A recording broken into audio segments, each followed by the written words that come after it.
बिस्मिल्लाहिर्रहमानिर्रहीम। Dear listeners, अस्सलामु अलैकुम वरहमतुल्लाहि वबरकातुहू।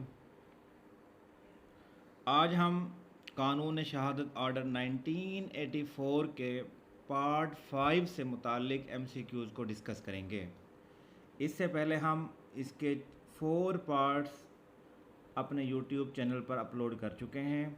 अगर आपने अभी तक उन्हें नहीं सुना तो आप वहां से हमारे जो यूट्यूब चैनल है सक्सेस फॉर अस, वहां जाकर प्लेलिस्ट से उन्हें सुन सकते हैं।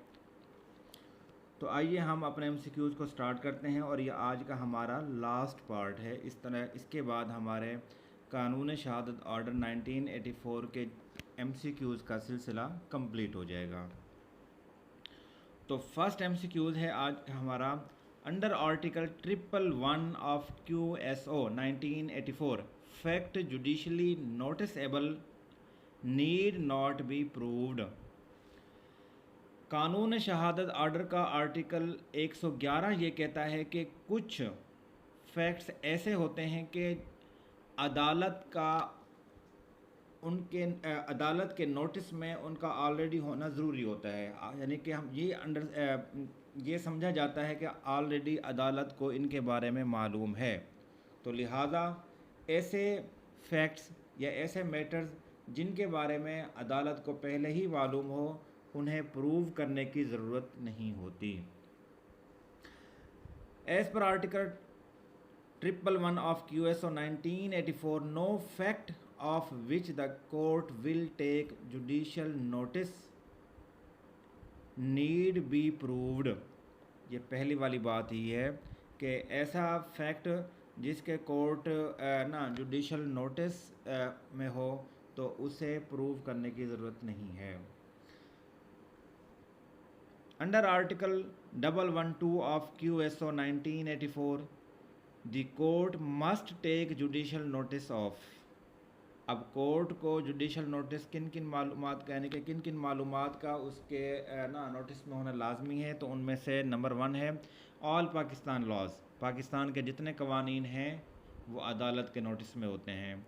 Geographical divisions of the world, इनके बारे में भी अदालत को ऑलरेडी मालूम होता है।